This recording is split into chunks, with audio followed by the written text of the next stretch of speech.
Today, we are talking about procurement of tools. So, we're coming to you via Zoom today. A few years ago, this would have been in a conference room. So how do you procure tools for oftentimes your staff and make sure that everybody can use them? The other aspect of what we're looking at today is outsourcing. So we at Hassle Inclusion did not make and code and design all of our website ourselves. I've been working in the industry long enough to know that we're all experts at what we do, and we bring in experts at what they do, designers, coders, all sorts of people to do that. That's a normal thing for everybody. The question is, how, as an organization, do you make sure that they live up to the accessibility that you want to get from them? So we're going to be looking at those two aspects of accessibility today, and fundamentally how all of your digital technologies as an organization can be made accessible. But what I wanted to do is to situate it where you are. So, because sometimes you kind of think, is this really important? Shouldn't we just be doing sort of more like testing and WCAG?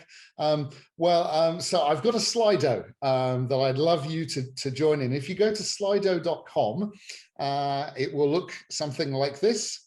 Here in the box here to enter a code, you enter 30071. That just happens to be the number of the international standard that we've created, so it hopefully puts it in your mind. But in there, there are two sets of questions. The first set about which of the tools that we use do you use in your regular work?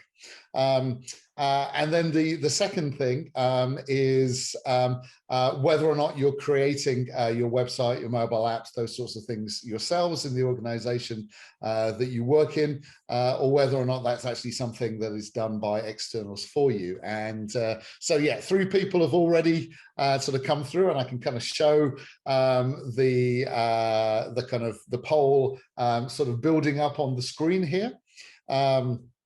So it just gives us a good idea of the sorts of things that are really important for people, maybe the things that are quite less important for people. But it's great to see that even things like our scorecard are being used by a lot of people at the moment. So a lot of things coming through on that poll. Similarly, I mean, 62% of the people who've put their information into here already did have outsourced to an agency the creation of their external site. So that's what we figured. That's why we're doing this today, because that means that it's really, really important, not just that you know accessibility, but the people who are going to be creating the site for you know accessibility too, and that the relationship that you have is working well. A lot of people putting information into there, everyone using things like Zoom, but things like kind of Google Mail, all of those sorts of things. You know, this is what we do every day of the week, especially when it comes to working from home. And so it's really important to make sure that everybody in an organization is able to use the tools the organization provides. So there's enough there to make us feel like what we're going to be talking about today is really useful for all of you. So thank you for participating in that. The other thing to say there is there's a little hint there at the bottom. It wasn't us plugging our scorecard mercilessly at the bottom there. It was actually a little hint that actually our scorecard isn't perfectly accessible. And actually that's one of the challenges about this whole thing. There are only 2 organizations in the world who can have the technology to do those sorts of scorecards. The first one was, and the one that we've used, was the only one in existence when we started the project. And they weren't perfectly accessible, but they were the only way that we could get stuff done. So we've worked with them to improve their accessibility. But sometimes actually you can't get to a point where it's absolutely perfect. Sometimes you have to make hard decisions and use accessibility statements and all of that. So this is a really safe place. If you don't feel like your accessibility is perfect yet, you are amongst friends, because we have exactly the same challenges on occasions, especially when we work with organizations that we need to work with that have great technology. It just doesn't quite come up to the level that we'd like to get to. And so it just gives you an idea of the reality today. As I say, any questions that you have, pop them into the chat, and we've got time at the end to answer them. Procurement, outsourcing, why are these things important, and why can they be difficult to achieve? Well, just in case if you like, the figures around disability aren't there in your mind, it's worth just kind of starting off. The reason that we do this is because, for example, 19% of working age adults have a disability. So if the tools that are being created and procured for staff aren't accessible, that's potentially up to 19% of the staff of an organization who actually can't use them. 44% of pension age adults have a disability. So when it comes to the websites that you're creating, it could be that all of your audience out there needs accessibility, and it's not just people with a disability, it's older people as well. And another thing just to kind of add into that, especially as some of the things are actually touching on staff facing, is that there is a big emphasis in the recruitment market at the moment around neurodiversity. The way people think in different ways, if they're dyslexic or autistic or any of these sorts of conditions, can actually be a real bonus for an organization. Diversity can have a lot of challenges, but also a lot of benefits. And actually the challenges can be solved by accessibility. So you get all of the benefits of a really diverse workforce. So these are some of the reasons why this is really important, what we are talking about today. So we're going to look at this, as I say, from these two perspectives. So the perspective of procuring a digital tool that's already been created. So something like Zoom or Monday.com is what we use for our project management, resource management. We use numerous tools like you all do every day. We try and make sure as an employer at Hassel Inclusion that those tools are as accessible as possible so that we can hire people with all sorts of different types of disabilities. And so how do we do that? How do we deal with the challenges around that?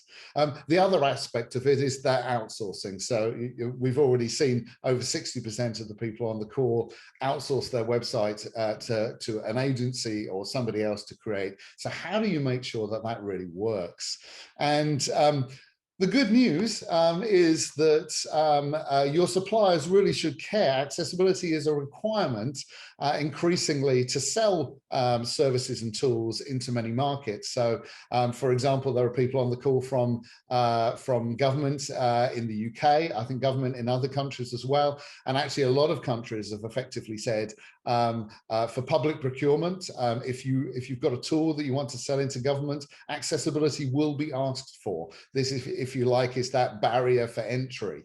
If there is a more accessible tool out there and a less accessible tool, it is more likely that the more accessible tool will be the one that is selected.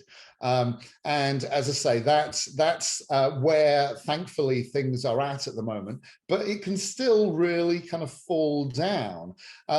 We've been working in this area for a long time, and so those two sides, your organization who wants a tool or wants to outsource the creation of a website, and then the agency or vendor who are going to do it. Unfortunately, sometimes the communications don't work. And I'm going to show this from both sides. So there are people on the call who could be on the other side, if you like, actually creating a product that they want people to buy.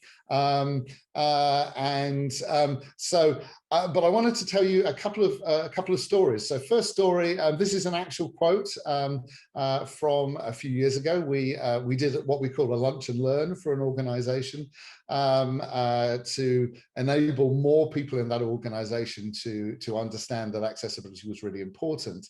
And as part of that, I did like a 30-minute quick test of this organization's website. And in the session, I presented not only the business case behind accessibility, but also just a really quick idea of where they were currently at. And they were great in some areas and really not great in others. And when I said that, someone at the back of the room said, "That can't be the case." And I thought, okay, this is interesting. And I said, well, why do you say that? And they said, well, we didn't create our site.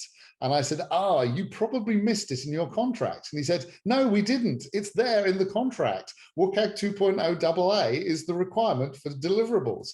And I said, well, I'm really sorry, but unfortunately, I've just tested your site and there's all sorts of problems on it. So how long, has that contract been in existence for?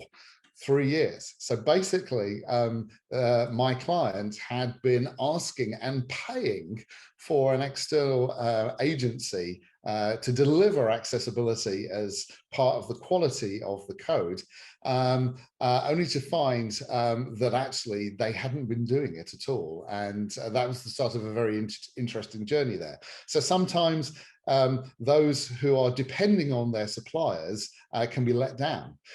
The other side, though, the other story is those who are being outsourced from. So digital agencies, back in when I was leaving the BBC around sort of 10, 11 years ago, I was invited to go and speak for World Usability Day on the British standard that we'd just been creating. And we had an agency saying, we are really good at accessibility, but nobody ever asks us. We're good at it, but we keep losing work to companies that don't even know what it is. Because from their perspective, if they put in a little bit more money into their bid to an organization to create a website for them, that money to help them test the website, for example, for accessibility, that could make them more expensive than the company down the road who didn't care two hoots about this. And so organizations were losing money. This is the problem that we're trying to get rid of. We need everybody to understand how to actually handle these relationships to get things going well for accessibility.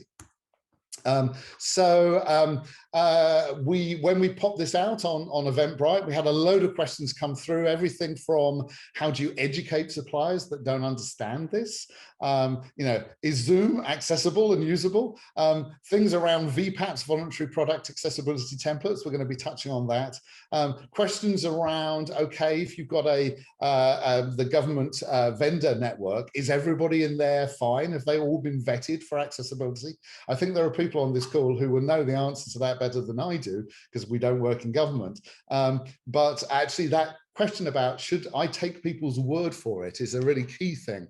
And then, especially because there's a lot of organizations who have to, if you like, go for the cheapest bid when it comes to procurement. So sometimes they're working with different companies. They don't really able to kind of build up working relationships. How do you handle that? It's even for kind of small procurements.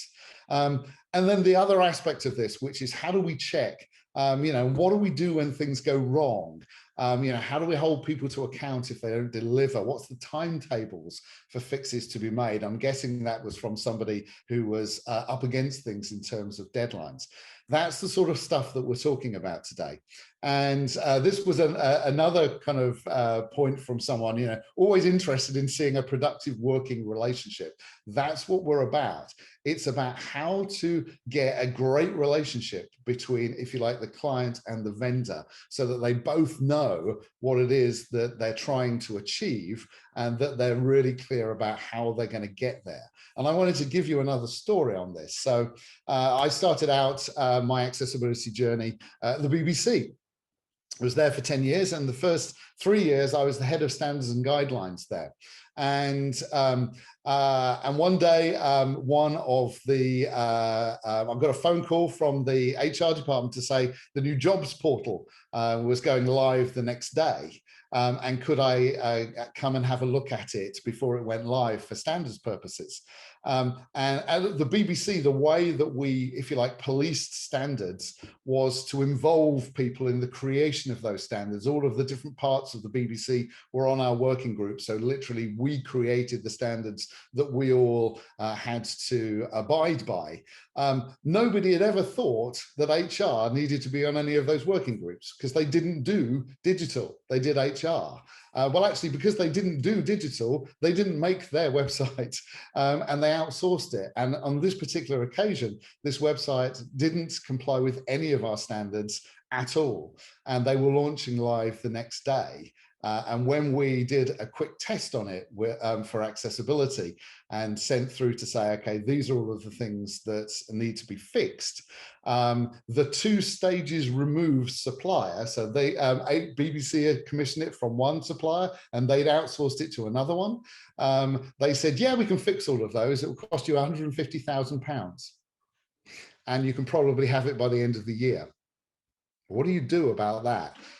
In general, finding it at the end of the process is not the time to do that.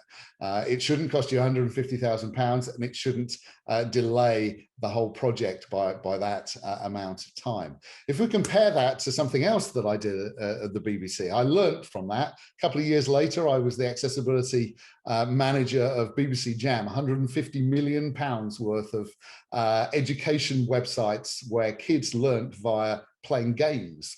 Possibly the hardest thing in the world to make accessible is games. And we had 25 different suppliers externally and 25 different production teams internally at the BBC. But we sorted it all on day one, because we said exactly what it was that people needed to do. And most of them had no idea. So we gave them training in all of that. It was my job to recruit a team to support them all to be able to deliver that. That's the sort of thing that you can do. So a couple of just really kind of simple things before we kind of just kind of dive into a lot of the content. The key thing when you're looking at these sorts of things is contracts. Does it say in the contract that accessibility is a requirement? If it doesn't, it's really, really hard to change that. If it does, then you have a lot more power. So the first thing is, if you don't ask for accessibility, it won't be delivered to you. The second thing, going back to that company that put it in the contract but didn't realize they weren't getting it, was if you can't test the quality of what you're getting, you don't know if you got it. So it's really important to do things like check the competence of the supplier. You know, they say they're going to do accessibility. Can they really deliver it? And then checking to see if you actually got what you paid for. 3 months after that particular Lunch and Learn, we were actually training all of the people in that particular organization, or at least 10 of them, how to do audits themselves of things as things came in, to just check that the supplier was living up to their end of the bargain. So I'm going to go through these kind of various things in different ways. As I say, I can see questions coming through. That's good. Keep on coming. There will be time at the end to answer them. And I've got some of my colleagues on the line as well, who can possibly answer some of them even in the text before we get there. The first thing, can I trust what they claim they've already done? So we're looking at what people's claims are about what they've done. If you like it, that's certainly if you're in the UK, Blue Peter, really famous British TV show. Here's one I made earlier. You know, I've done this before, you can rely on me. Well, can you? How do you know? And what questions can you ask to separate those who really know what they're doing from those who don't? So we're going to look at these, as I say, from these two angles. The first angle is, so if people have made a tool already and you're procuring that tool, then how do you know? that it's good? Well, the first thing is to look for information on the level of accessibility. And this is that VPAT we were talking about, voluntary product accessibility templates. I'm sure there are people on the call who have looked at these, but you probably don't quite know oftentimes, unless you're a real expert in accessibility, how to read these, what these actually mean. So just a little few moments on that, because the key thing here is that the V in VPAT is voluntary. So actually it's an organization that they don't have to create one of these, but actually they do these days for most people to buy their product. But what it doesn't say is that who creates this thing. So it's really important for you to know whether or not you can rely on the information in the VPAT. And the best question that we think that you should ask is this one. Can you take me through it and explain what it means? Now, because you see, from that simple question, and all of the questions are going to be this simple and quite disarming in some ways, and certainly disarming for any organization to actually know what they're doing when it comes to accessibility. If the organization knows what they're doing and you're asking them, take me through the VPAT, they will probably light up and not stop talking for the next kind of hour, telling you about all of the things in it. However, if they don't really have a clue, then they won't really know what to do. And you've kind of got your answer there already. It's entirely possible that somebody else created a VPAT for them so that they would need, if you like, to bring that external supplier in to kind of help them with the answer. But unless they can get these things readily for you, I wouldn't trust that company. If, however, you have to do this yourself, how do you, as maybe some people who are already expert in accessibility, but most who aren't, how do you actually use these things well? Well, there's effectively a couple of different parts to a VPAT. The top part is the detail part. So what they do, all of the web content accessibility guidelines, each one of them, they need to put in there whether the product supports it, partially supports it, or doesn't support it. So if it supports it, that's a tick, if you like. And this is the equivalent of all of the stuff that comes back from an accessibility audit. It's very, very detailed. And if you're not an accessibility egghead, if you like, you probably need a course to understand that. Lower down in the document, however, there is something which is a lot easier to understand. So further on down in this part at the bottom here, they actually say, let's look at this from a human's perspective. So they say, okay, I want you to gather together all of the things that are wrong with this product and say how that, which ones of those actually impact on someone who doesn't have vision, or maybe doesn't have hearing, or maybe has difficulty using a mouse or something like that. And from that, you're able to look at that and say, okay, if we're just about to procure this tool and we know that we've got somebody in the organization who's blind, this is the list of problems. These are the things that are going to cause problems for that particular person in our team. And it is possible that actually you have people with some types of disabilities in your organization and not others. So you're able to look at this and say, of all of the things that aren't great about this tool yet, is that going to impact the real human beings in our organization? Now, obviously, you want everything to be fine so that you can recruit anybody who has the right talents for your organization. But it's that kind of, if you like, pragmatic view that might help you through, and you can use that to have a look at that. The other thing is that partially supports thing or not supports. It's not necessarily game over. If the product itself doesn't support everything, can you do a workaround? So for example, if it's a room booking system, then if people can't use it, is there another mechanism that they could use? These are the sorts of things that's useful to look at. So learn how to read these things, because the other thing is they can be really old and really out of date. So Detailed questions to ask if you've got the people in front of you. Did you do the VPAT yourselves, or did you get it done by somebody who's independent? So who's actually kind of saying that the product is good? Is it the company themselves that may kind of make things kind of seem better than they are and may not actually really know how to audit for accessibility anyway? Or was it an independent expert who did that for them? Is it the latest version? So for example, this is Zoom's VPAT. I downloaded it from their website a couple of days ago. So Zoom, as I'm pretty sure that we all know, has been going through pretty much about one update per week in the last year. So the amount of new sort of features and all of these sorts of things, and yet the VPAT is dated 2020, September 2020. So this VPAT now is at least half a year old.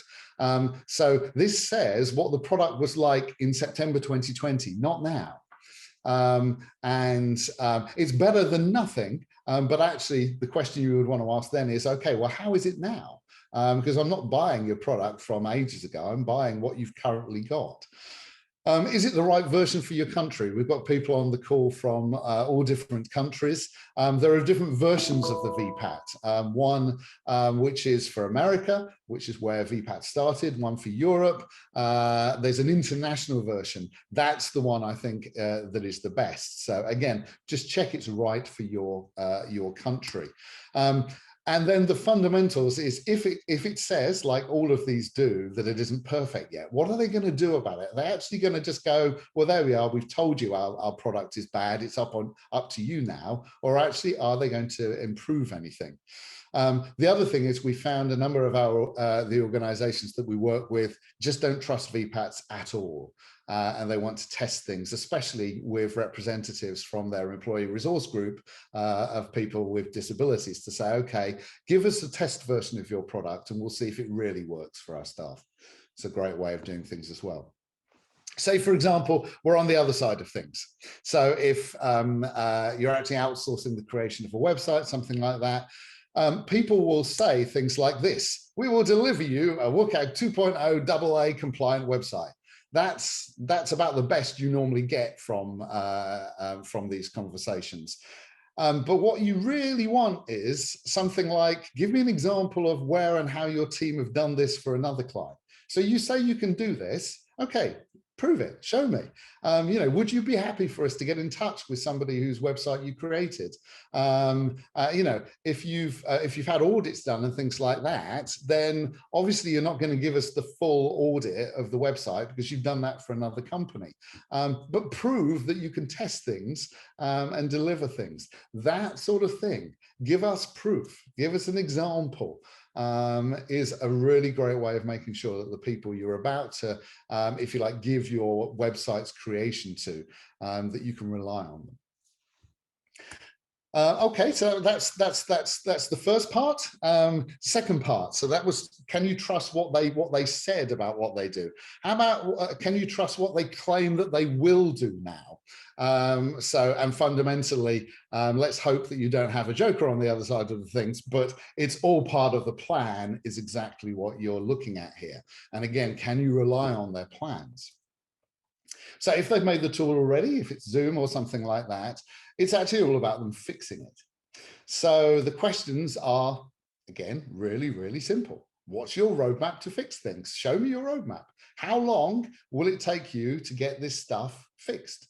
I may give you, say, 3 months to fix that, but actually, if it's not up to the level that I require at the moment, you're going to need to promise me that it's going to get me to the place where I want it to be before I buy your tool.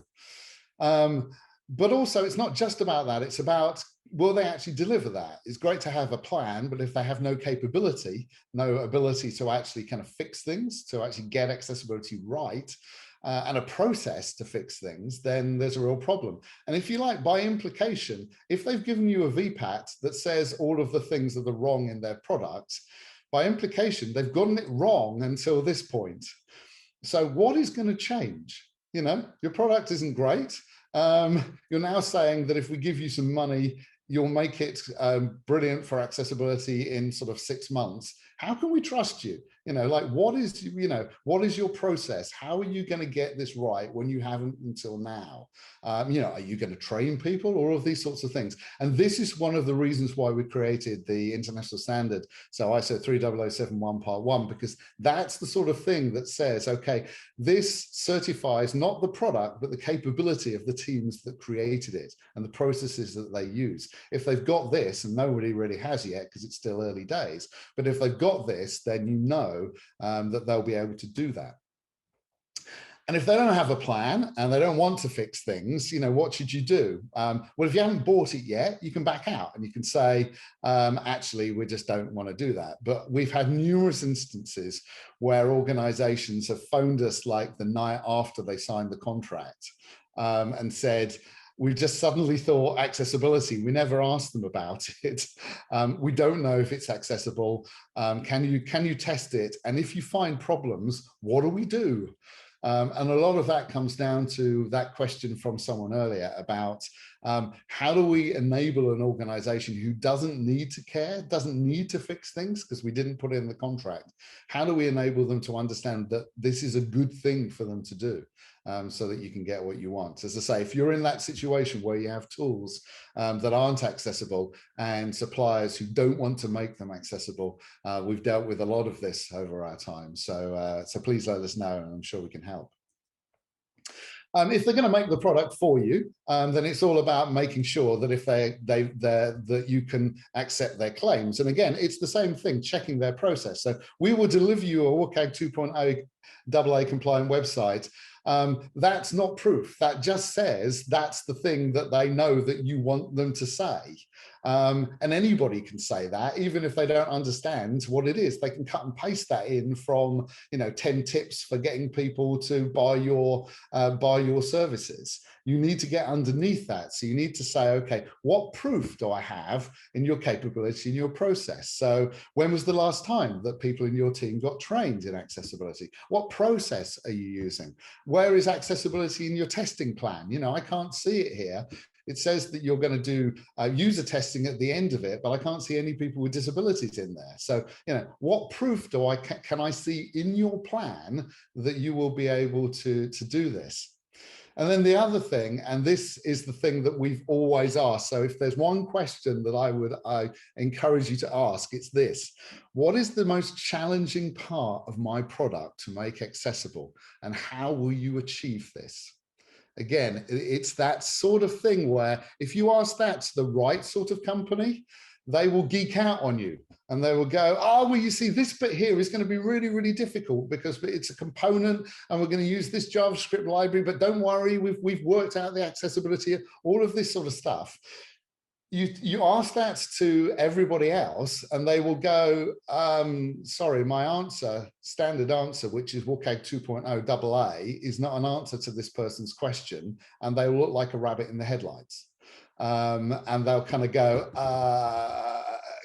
can I get back to you on that? And at that point, you probably know that, yeah, they can get back to you on it. And if they brought in their real expert who could do, who knows this, then maybe you should go with them. But you pretty much know that this isn't a core part of what they do. You wouldn't get that answer for security and privacy. So as I say, asking the right question can really help. I can see loads of questions coming through. That's good, but we'll get to them soon. 2 more sections and we're there. Can I trust them to keep it good when it is good? So that's the thing. So I've got a tool that's been made, for example, already, and they fixed it. It's now perfect. Their VPAT says supported all the way through it. It's absolutely smashing.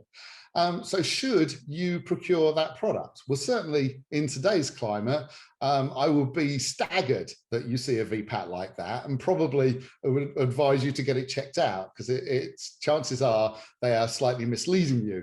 Everything has problems in it. But the key thing is, even if it is perfect, that's not the point.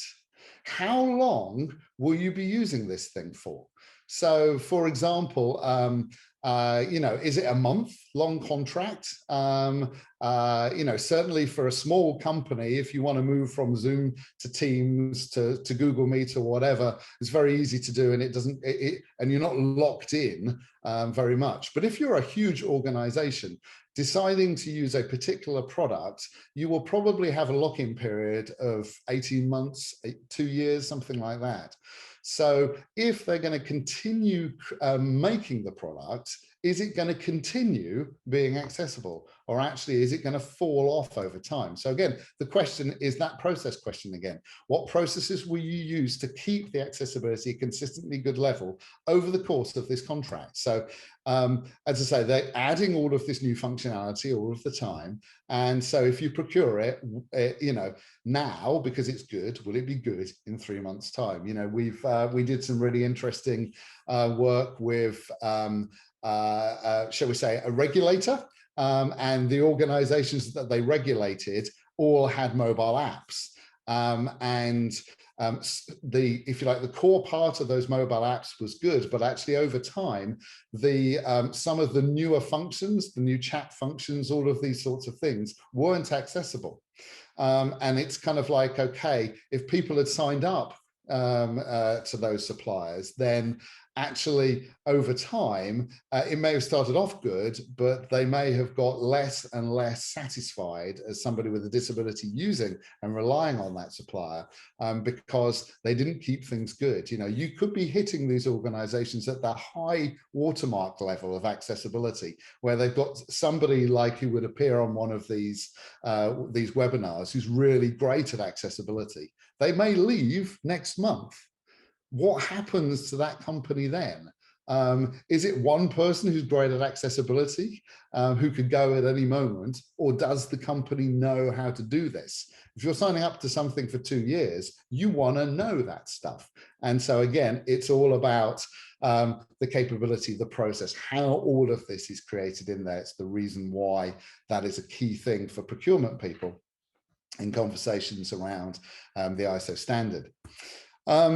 If they're going to be making the product for you, so if they're going to be creating a website or whatever it is for you, the other aspect of this is, so they're the experts, but you are the organization who's actually going to keep that website going after they've created it. So are they actually embedding in the product features that enable you to keep it accessible, because you will be doing it, not them? So we will deliver you a WCAG 2.0 AA compliant website. It doesn't really cut it, because day one, when they deliver it to you, it may be perfect. But then your content people start adding pages to it, and the accessibility gets worse and worse and worse if they haven't embedded accessibility in things like the content management system, or maybe putting some guidelines there so that people know how to keep content accessible. It also could be the case, and this is normally the case for content management systems, that the content management system versions will need to be updated over time. So we use WordPress for our website. I can't remember which version, you know, 4.5 point whatever at the moment, but it's but every now and again I get an email that says we've updated the underlying version of WordPress. Has that just broken the accessibility of our website? Is a really good question to ask. And actually, I'm not an expert in WordPress. That's the question I have to ask the people who actually created the website for us. So ask that question up front. How do we keep this good once we've got it good? And then the final section, and then we'll get to all of your questions. What happens if they can't deliver? So you signed up to the contract, and then suddenly they're keeping all these plates spinning: privacy, security, functionality, performance, accessibility. Oops, actually we're doing badly on some of these, so we're going to let the accessibility plate fall. And we're going to hope that you don't mind, or that you don't even notice. How do you deal with that situation? So whether they've made it already or they're making it for you, it's all about thinking ahead. It's all about the communication. So again, this is the question. If you can't deliver accessibility in a release, because it may not necessarily be the first release, it may be half a year later. What will you do as our supplier to make that okay for us and our users? Is this our problem or is it your problem? Because if it's our problem, then we're not particularly happy with that. This is the relationship you need to establish, and you need to establish this contractually. You need really clear terms in the contract and the plan that says, okay, when you deliver, this is the deadline, so we need you to deliver on these dates. What proof is needed? So you don't just say it's accessible, but actually you give us your audit, your clean bill of health. What are the penalties if you get it wrong? And you need to establish all of that contractually at the start of the process. And I was just reviewing one of these for one of our clients. In fact, it was exactly the same client who had that quote at the beginning. So originally they were just like WCAG 2.0 AA. Because of that particular scenario, their contract is now pretty draconian. I mean, it's gone beyond bulletproof to, if we audit your website and we find problems with it, you are in deep trouble. And that is their master services agreement with every single one of their digital agencies. If you, as a digital agency, want to work with that company and you can't sign up to that, you can't work with them. That's probably going a little far for most organizations, but that's really, really good. So clear communications. If problems occur, once you've got the contract in place, the other thing is that people tend to hide problems. So you need to make it clear to people, if you're having difficulty with accessibility, tell us whilst you're having the problems. Notice. Don't wait until the end of the project to say, oh yeah, actually, we couldn't really deliver that bit, sorry. That doesn't help you at all. They need to give you lots of notice because you need to be able to deal with that with them. Workarounds. So it's not the end of the day, the whole story if they can't get everything perfect for you. But what you will need to do is to brainstorm workarounds. So things like accessibility statements. We've not been able to make all of these things accessible, and yet here is a way that if this impacts you as somebody with a disability, that you can actually get around this problem. That is what you need to do to enable people to have an okay experience. And then the time scale. So that question there from someone earlier, like how long have we got? It's up to you. If you've got a deadline that says that you've got to get something in on a particular date, then that's the time you've got. If you don't have a deadline, it's up to you as to, if you like, how long you're going to give people to get things up to date. So the 5 key questions to remember. So did you do the VPAC yourselves? Is it up to date? What's your roadmap to improve the tool's accessibility if you're procuring a digital tool? How are you going to keep it accessible? And what proof do I have that you're going to be able to do that? And if you can't deliver accessibility and release, what will you do to make that okay for us and our users? That's for digital tools. If it's creation of digital products, it's more like, give me an example of where and how your team have done this for other people. What proof do I have? Show me your process. What's the most challenging part of my product to make accessible? Are you up for the challenge, or are you scared of the challenge? Or do you not even know that there's a challenge there?